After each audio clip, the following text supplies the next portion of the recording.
massive drivers of traffic. They're kind of quite rural, agriculturally based areas. So you wouldn't expect massive levels of traffic. Not massive, but there are a number of towns, but none of them huge that would generate very significant amounts of traffic. And the port-related traffic would be kind of a reasonable component of that as well. But in terms of even the percentage of trucks, from what I have, it's about 7% of overall traffic is HGVs, which would kind of be broadly typical of what you'd expect on the national road network. Although in a number of other links, it would be kind of significantly higher. It could be up to 10-12%.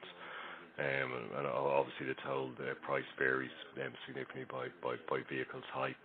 So I'm sure you've looked at that. I think it's 340 or 480, sorry, and up to 610 for the largest four-axle HGVs, and it's only 190 for cars. So relatively low percentage of goods traffic, considering that it is a main access road to one of the largest ports within the country. So those, because I've got, so the 2017 numbers I've seen have about 370,000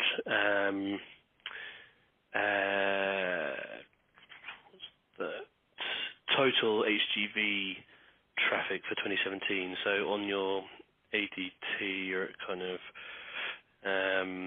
just over 1,000 HGVs a day on a total of 8,600 actually was the 17 number. And so I'm just wondering, versus the stat you were just alluding to, which had sort of slightly over 10,000 number, what was the source of that again, just so I can have a look?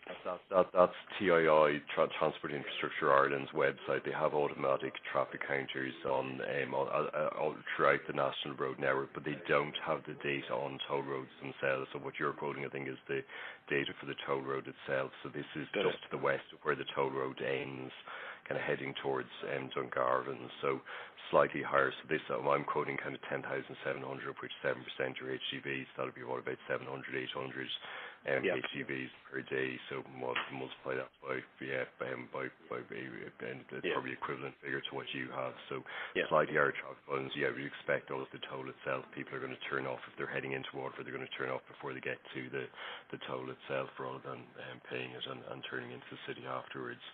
So the volumes you have are they're massively under the EIS figures that were quoted earlier. Yeah. And the toll itself is a real toll. You're kind of going through a booth and sticking your cash down. Not a shadow toll system.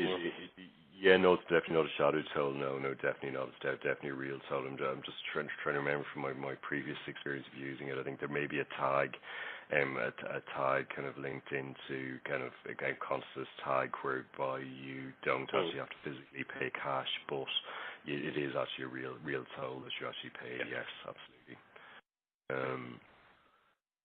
And then do you have any? Are you kind of familiar with any sort of details of the concession and the sort of NRA operational payments that sort of support the kind of revenue stream for the toll?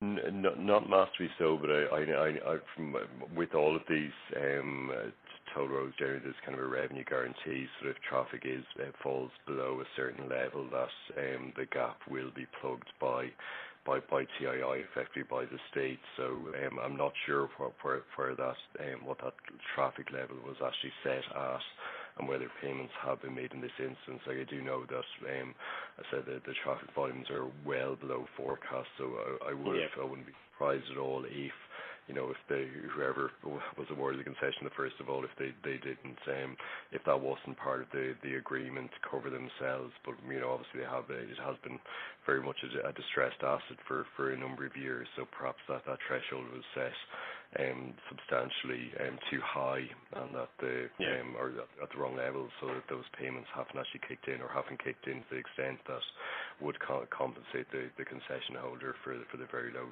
traffic volumes on the road. And toll, it doesn't. Sorry, go ahead. Yeah, no, far away, Ben. Yeah.